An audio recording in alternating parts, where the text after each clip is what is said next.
It's really great to be here. As Jill said, I recently moved to Totnes and really delighted to be joining the area, joining this community, and knowing that I'm somewhere where there's so many like-minded people who are really aware of what's going on the planet and who are taking action, wanting to know more, wanting to understand more. And I'm hugely honoured and privileged to be here today amongst your community, to support the work that you do, to honour and acknowledge the work that you're already doing, and hopefully to bring some of the knowledge that I've spent the last year and a half gaining in terms of an understanding of the climate and ecological crisis. And specifically today, I'll mention a bit about how that relates to environmental migrants and refugees, specifically to be able to talk to the amazing work that you're already doing around with Beyond Borders.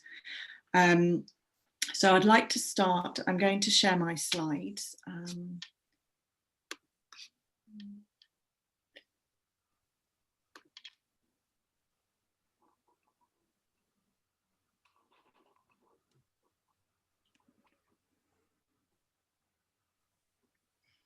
You should be able to pop my video into the corner so you can see me as well at the same time. I'd suggest probably having on the left-hand side rather than the right, which reason for that will become self-explanatory in a moment. So according to Sir David Attenborough, we're facing a man-made disaster on a global scale, our greatest threat in thousands of years.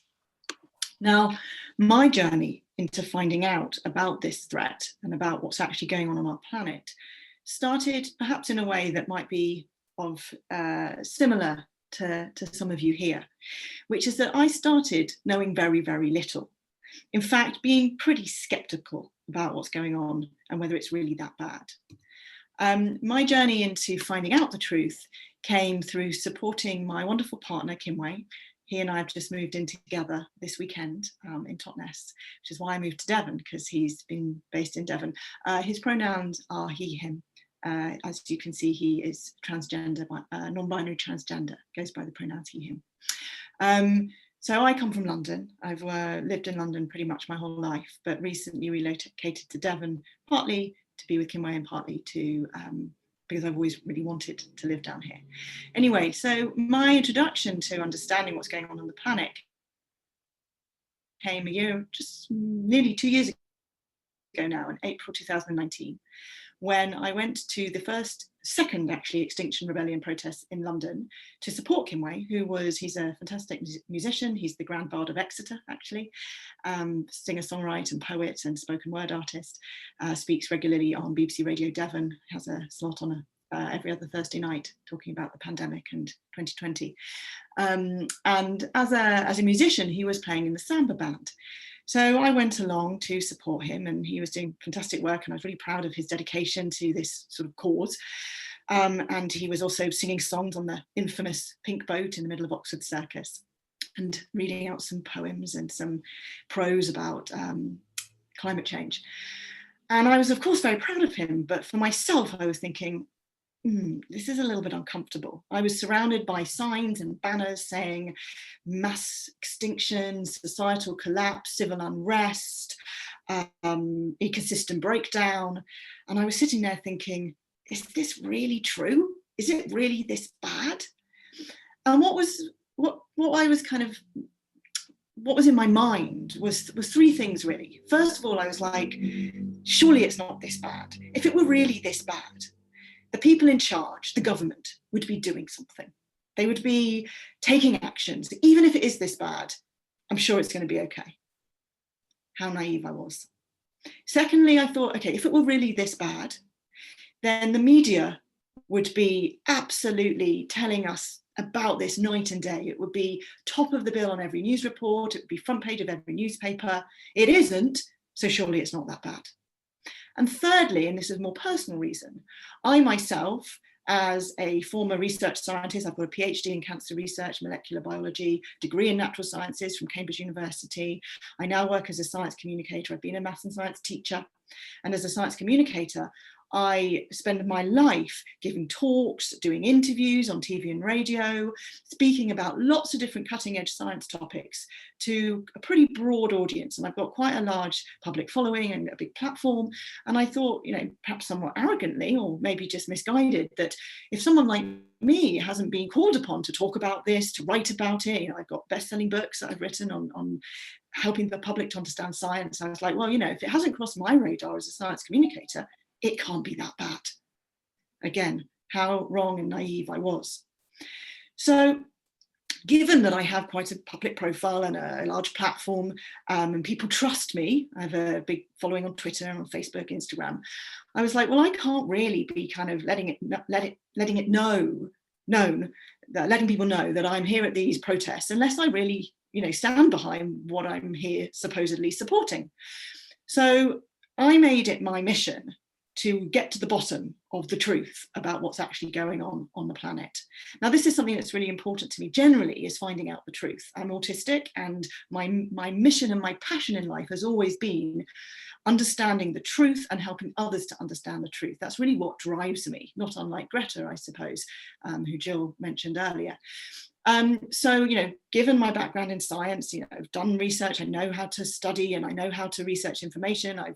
Having done a PhD, I know how to get to the bottom of scientific knowledge. I know what papers to read, which experts to speak to, where to go, what websites to ignore, and how to find out knowledge. So I started to read, I started to talk to climate and experts and ecologists. There were already a group of climate scientists and ecologists who had joined with Extinction Rebellion, who were helping the cause. And so I spoke to them, and they made themselves available, and I just read everything I could find. And I can honestly say that the more I read, the more horrified and more terrified I became. And I've honestly not had a single good night's sleep since. Now, that was a year and a half ago. And over the last year and a half, I really feel that I've become what's become really clear to me is that there's nothing else that's important to me in the world except raising awareness about what's going on, because the truth isn't out there, at least nowhere close to as serious as it actually is. And what I realise is that what all these protesters were saying on the streets, and this isn't a party political broadcast, not that Extinction Rebellion is party political, but this isn't about, becoming a protester. This is about me letting you know the journey I've been on to find out the truth and to really verify that what the protesters were saying on the street, which is what first triggered my desire to understand, is actually not just true, but it's actually a lot worse than that. So as I started to find things out, I began to formulate an idea of what I wanted to do with this knowledge. And the most important thing to me has been to create a big document, a free online guide to the climate and ecological emergency, which I've written as the lead author alongside a group of passionate, amazing, dedicated scientists. And the guide's called Emergency on Planet Earth. We've also, together, we founded the Community Scientists for Extinction Rebellion. And Emergency on Planet Earth is our sort of go-to guide for activists, but also for everyday people and policymakers to really find out what's going on the planet. And what I'm going to do in the next kind of 10, 15 minutes is give you a brief overview of all the research, year and a half's worth of research that's gone into creating this guide. Everything that I present here is in far more detail in the guide, which you're welcome to read. It's if you just Google Emergency on Planet Earth and my name, you'll find it. It's a open access Google document, which you can download and print. And if you want to see it through the Extinction Rebellion website, they've taken it as their science pages on their website, but you can access the guide without any connection with Extinction Rebellion at all as well. So what did I find out? So firstly, I found out that and just to point out, I'm sure a lot of you know a lot of this already, but I kind of wanted to give you the big picture of how it all links together.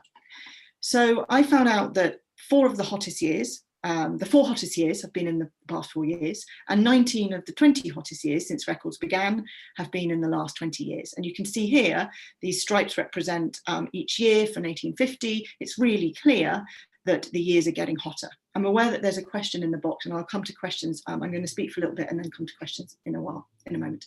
So it's really clear that the years have been getting hotter.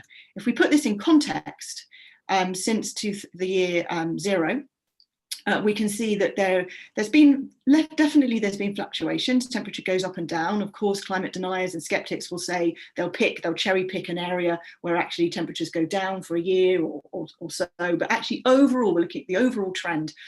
Global temperatures have been going up, and we're now around 1 degree hotter than we were at the start of the Industrial Revolution, which is when it all really began to change. Now, some people say, well, 1 degree doesn't sound like much. Well, the world is so huge, the Earth is so massive that in order to raise the temperature of it by 1 degree, it takes an awful lot of heat energy in order to do that. And in fact, the rate at which we're adding heat energy to the Earth's atmosphere and to the seas today is the equivalent to setting off 5 atomic bombs worth of energy into our atmosphere every second. That's how much heat energy we're adding to our atmosphere. Now, it's really clear, absolutely unequivocal to scientists, that this heat energy is coming from an increase in the amounts of greenhouse gases in our atmosphere, such as carbon dioxide, methane, nitrous oxide, water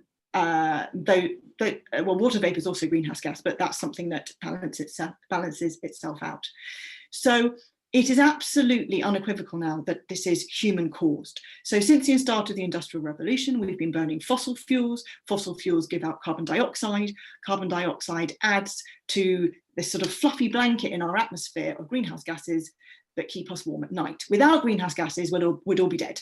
These aren't the devil, these aren't bad things per se, but the levels of them are increasing.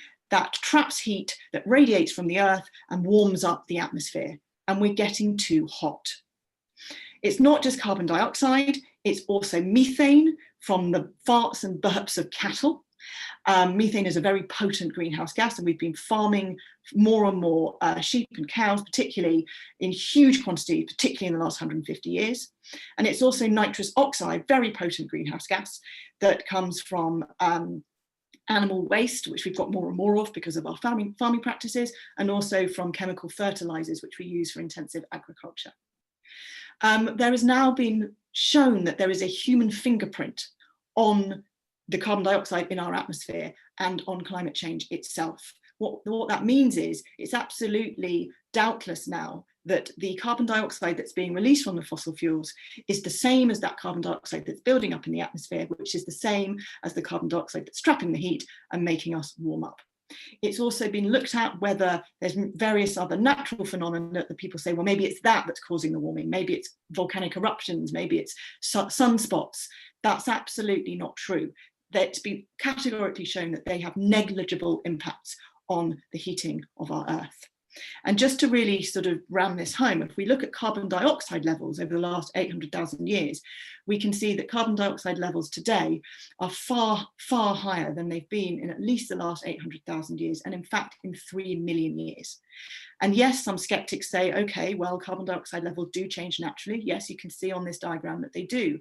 In fact, they're part of what drives us in and out of ice ages, the natural cycling of carbon dioxide due to changes in the Earth's orbit around the sun, what's known as Milankovitch cycles. However, due to these natural changes, we ought to be currently dropping in carbon dioxide levels and heading towards our next ice age in around the next 1500 years. And that should have been happening for the last 5,000 years, very, very slowly.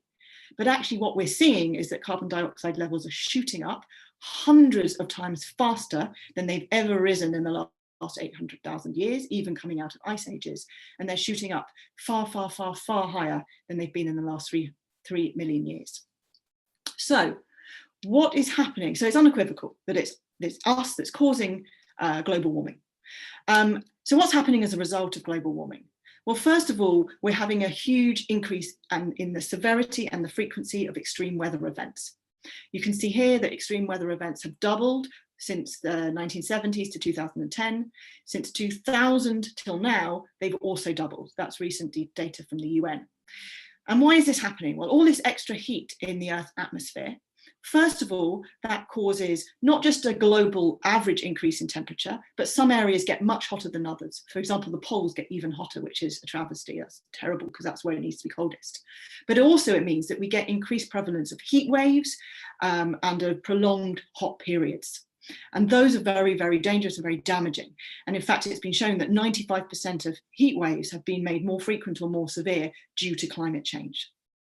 We also get other forms of extreme weather events. So we get areas that are getting hotter. Those areas tend to already be drier because heat makes more water vapor in the atmosphere. It makes it harder for it to condense and form clouds and fall as rain. And these hotter areas are not just getting hotter, but they're also getting drier, which means that we're getting increased incidence of droughts, drying out of the soil, and catastrophic impacts already in many parts of the world that are already hot and dry, getting much hotter and much drier and running out of water. In addition, perhaps somewhat counterintuitive, wetter areas are getting wetter. That's because the increased heat above the oceans causes more water to evaporate from the oceans. Plus, of course, the oceans themselves are hotter. So more water evaporates. That water becomes water vapor in the air. Hot air actually holds more water vapor, 7% more water vapor for every degree rise in temperature. That water vapor then gathers in the air, and when it becomes either cool enough or hot enough for that water vapor to condense to form clouds, you get more clouds because there's more of it, and the rainfall as a result is denser and heavier. So you get downpours, you get more tropical storms, you get more flooding. In addition to this, and this is here in the UK as much as it is anywhere else, in addition to this, it's thought that changes in the Earth's heat in the Earth's atmosphere impacts our natural weather systems, such as the jet stream, which is what controls our weather systems here in the Northern Hemisphere, and is causing it, the jet stream, instead of to flow quite smoothly, it's causing it to flow in a more curvy way. What that means is, it's thought that that means that extreme weather events like heat waves or extreme rain will linger for longer over certain areas rather than moving on. So we get hotter areas, heat waves lasting for longer, and we get floods and flash floods lasting for longer, which all in all has a catastrophic impact already here in the UK and across the globe, and is going to get much, much worse. In 2019, just to kind of give some examples, nearly 400 temperature records were broken across 29 countries across the world. June 2019 was the hottest June on record. July was the hottest month ever recorded. This year in 2020, we saw the warmest January in Europe, the wettest February here in the UK, a mega drought in the United States, the hottest May globally. There was a Siberian heat wave that was made 600 times more likely due to climate change. We had the hottest September globally. In October, we had Storm Alex hitting France and Italy, bringing a month's worth of rain to some parts of the UK. And in fact, we saw the wettest day on UK record with enough rain to fill Loch Ness. And in California, I'm sure we all know, the wildfires there expanded beyond 1 million acres, more than any other year on record. So the fact is, it is happening, it's going to get much worse. And just because most of us here are in privileged positions to not really be impacted by it right now, the rich will also suffer tomorrow. So that brings me to the knock-on effects of climate change, which is kind of, I know, where a lot of your interests lie. So there's many, many knock-on effects of climate change. Climate change and global warming impacts everything. You can just see a sort of overview. I will share these slides afterwards, by the way, if you want to look through them. So one big one here is, of course, access to food and fresh water. So global warming does not only impact extreme weather, but it also causes the melting of ice and the rising of sea. Ice melts because of the oceans being warm and the atmosphere being warm. And of course, when that ice melts, we're losing the habitats of polar bears and other creatures who live in icy areas. But also when land ice melts, such as glaciers or land sheets like Antarctica and Greenland, that water runs off into the oceans and causes the sea levels to rise. In addition, hot water expands, so warmer oceans take up more space. Now, what that means is that not only are more homes vulnerable to flooding, which we'll come to in a moment, but when it comes to access to food and water, the melting of the glaciers means that the 1.9 billion people who live downstream of glacial areas and depend on that fresh water for drinking and for irrigation of their crops are vulnerable to the fact that this ice is melting. Plus, we have the fact that rising seas, along with floods and droughts, means that more areas that grow crops are liable to either be flooded or to have failures due to droughts. And if we have extreme weather events hitting several food producing areas of the world at the same time, which is predicted to become more and more likely as we go through the next few decades, then we have a high likelihood of there being multiple crop failures, multiple harvest failures, and that will have a knock-on effect on the countries to which those crops are exported. And here in the UK, 50% of our food is imported, 70 to 80% of our fruit and vegetables. So it's really important that we realise that extreme weather events coupled with rising seas, coupled with loss of wildlife, which I'll come to in just a second, is causing huge problems now and in the future with access to food and water. When we add into this the ecological crisis, which is just as important to understand as the climate crisis, what we are seeing is we're seeing a 68% reduction in population sizes of vertebrate populations across the world. We're seeing 1 in 4 creatures at risk of extinction. We're seeing 1 million species threatened with extinction, many of which over the coming decades. Most of that is due to habitat loss, due to human activity, and a lot of that is also due to climate change, increasing global temperatures, changes in the seasons because of changes in global temperatures, and also pollution of land and of water. So we're seeing huge and devastating impacts on our wildlife. It's happening so fast that scientists are now saying that we're entering the 6th mass extinction, because species are not just being lost, but they're being lost at 1,000 times faster than the natural background rates with which we'd expect species to be lost, which means it's happening far too fast for us to be able to adapt, for creatures to be able to adapt, to move to different areas in time. So this 6th mass extinction is also impacting our access to food and water, because animals are not just beautiful and have every much right to us to live on our planet, but they are also crucial for helping us to fertilize the soil, to pollinate our crops, to allow crops to grow, to clean our water, and to trim back trees in forests. For example, elephants act as forest gardeners to make sure that the larger trees continue to grow. And those trees trap carbon dioxide from the atmosphere, and the soils hold carbon from the atmosphere. So we're chopping down trees. That is releasing more carbon dioxide back into the atmosphere. We've now lost 3 trillion trees since the start of agriculture. We're losing trees at 15 billion every year. In areas of the Brazilian rainforest, we're losing 3 football fields worth of trees every minute. So we're losing trees at an incredible rate. Not only is that damaging the habitats of wildlife, which has knock-on effects on everything I've just said, but that's also, when they're burnt, that's releasing more carbon dioxide back into the atmosphere, causing more global warming, causing more damage to wildlife. So it's all impacting each other.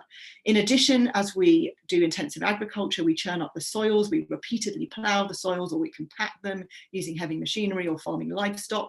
That damages the soils and damages their abilities to hold carbon, and actually makes a lot of the carbon release back into the atmosphere, which again is another greenhouse gas, more global warming. Plus, by farming livestock, we're increasing the amounts of methane in the atmosphere, another greenhouse gas because of the burps and farts of the cattle. And by using fertilizers, more nitrous oxide in the atmosphere. It's just everything impacts everything else. So access to food and water is, of course, a really important one. And it's clear that the production of food will become more problematic, and access to clean, safe drinking water will become more difficult. It's also clear that people's relationship with water is truly threatened by the changes that we see today. And it becomes difficult to see how the population of the world is actually going to be able to feed itself as we go forwards. It will undoubtedly lead to battles for food. Then, of course, there's the impact on human health. Climate change is posing the biggest global threat to human health, partly because of the damage to natural ecosystems, meaning that animals mix more with humans, and we're seeing the emergence of pandemics such as COVID-19, and we're to expect more of those. Plus, we've got air pollution that kills outside air pollution kills up to 5 million people every year. 9 out of 10 people across the globe breathe polluted air. And we've also got the health threats from rising temperatures, meaning that bacteria thrive better, the bacteria that cause infectious diseases thrive better. So we're seeing increased infectious diseases, and we're seeing more outbreaks of things like malaria in parts of the world where they've been previously eradicated.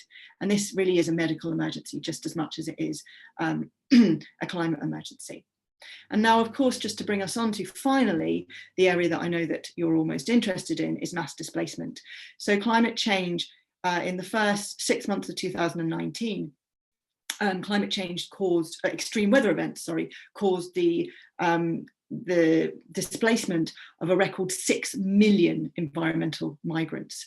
And we're already seeing knock-on effects of displacement in terms of other things like civil unrest, and the potential of kind of societal collapse in the future. So, for example, here, this is a picture of I'm sure you can see Syrian refugees from the Syrian civil war.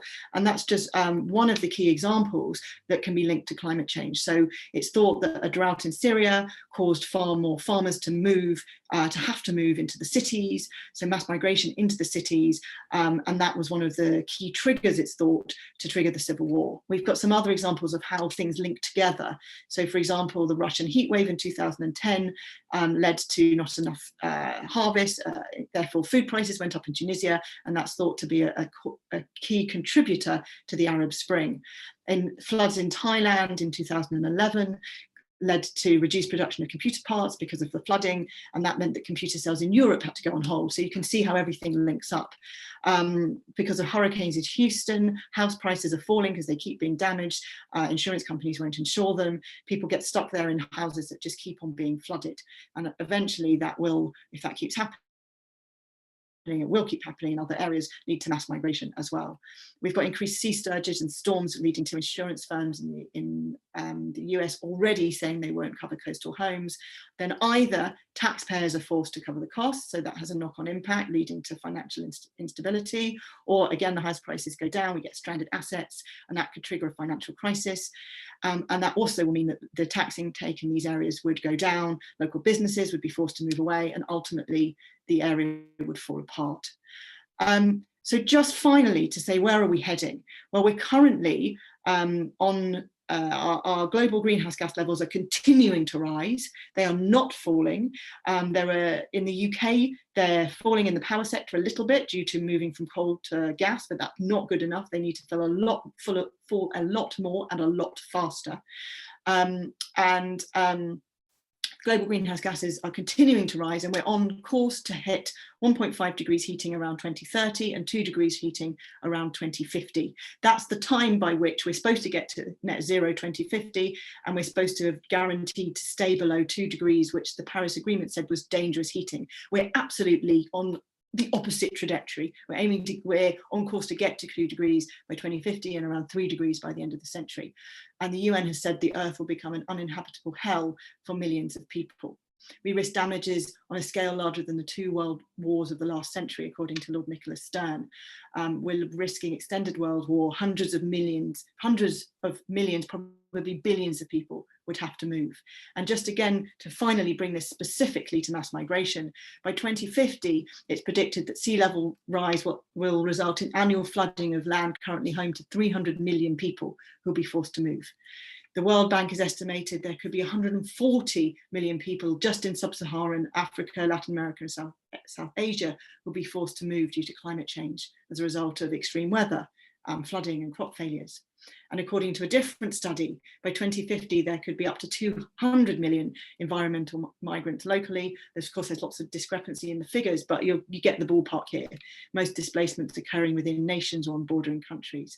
And finally, by the end of the century, the IPCC, the International Panel on Climate Change, predicts that by the end of the century, this is just where we're likely to get, which is 3 degrees, far worse if we hit 4 degrees, which is also not unlikely, but not the most likely right now is 3 degrees, but it's possible we could hit 4 degrees, be far worse. So in most areas, the sorts of extreme flooding events previously occurring only once a century could be happening every year. And what that means is that huge areas across the globe could become uninhabitable, and we're likely to see a huge increase in mass displacement and climate refugees. So finally, I just want to say, what can we actually do to help? The first thing that we can do is spread awareness. First of all, to realise that this is an emergency. Here's some quotes that you can look at a later date of world leaders and thought leaders. I'm not going to linger on those. What we need to do is we need to know that the window for action is still open, if not for much longer. We need to know that the UK government are failing us. Our carbon accounting, even though they say it's going down slightly, it's not going down enough. It only accounts for our territorial emissions. We need to take into account our emissions embedded in imports. We need to realise that we need to be taking radical action. The government is still subsidising fossil fuels, approving new fossil fuel projects, and city banks are financing the crisis. The Committee on Climate Change report said of 21 key indicators, that's the government's own advisors, only 4 indicators were on track. And of the 31 milestones for actions, only 2 had been fully achieved. And no sector yet has demonstrated resilience for a 2-degree warmer world. So as one of our key protesters, Dr. Aaron Thierry, said on a placard, he didn't say it, it was Sherwood Rowland, scientist, said, "What's the use of having developed a science well enough to make predictions if in the end all we're willing to do is stand around and wait for them to come true?" So my key action was to get involved and to co-found the Scientists for Extinction Rebellion community, to take to the streets. I got carried away by police because I was willing to take that level of action. And we came together. Eventually the community grew and grew, and we formed a huge group of scientists protesting in our white lab coats and giving talks across central London. We've produced this Emergency on Planet Earth document, which I really urge you to all read to inform and educate yourselves. And myself, I've dedicated my second book, this was my first book, World-whizzing Facts for Kids. I've dedicated the second one, which is out in May, it's available for pre-order now. World-whizzing Facts, I've dedicated that to raising awareness for young people around what's going on the planet. So finally, how you can help? Well, first of all, it's important to face what's going on. We can't change anything until we do face it. So that's hopefully why you're here today, to get informed. But it's not enough to just know, we need to act. So you can share that information with your friends and family.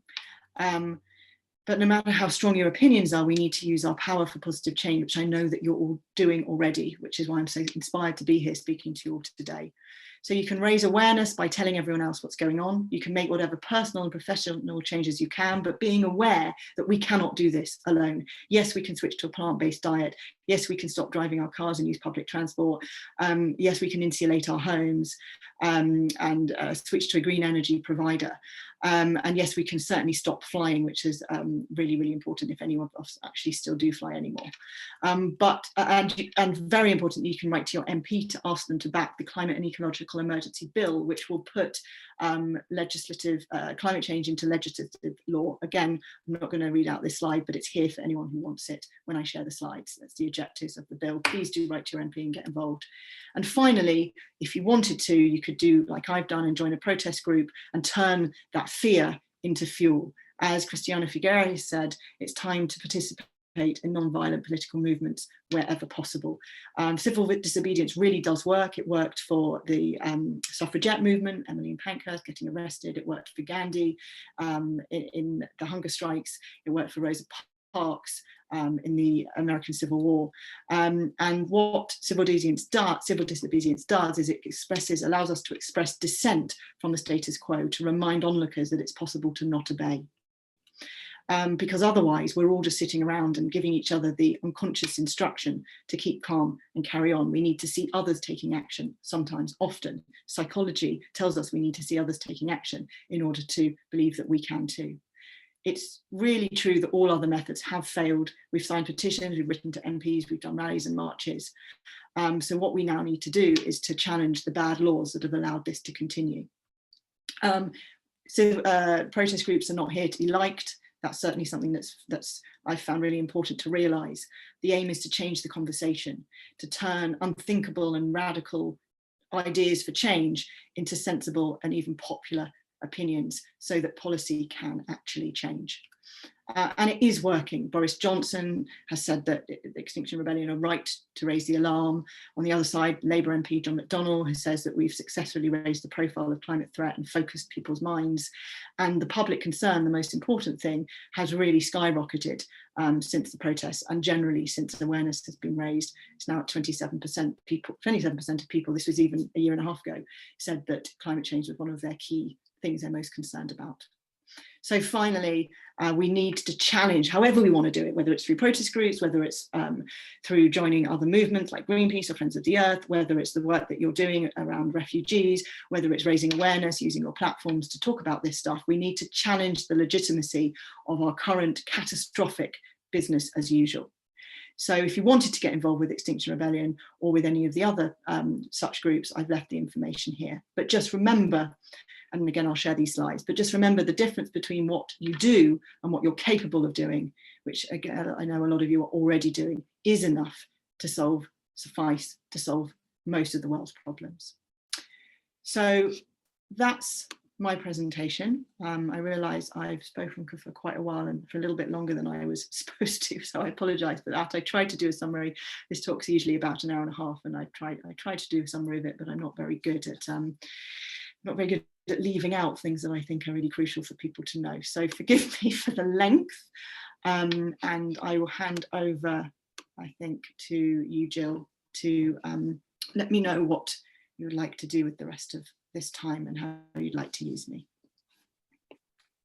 Hi, Emily.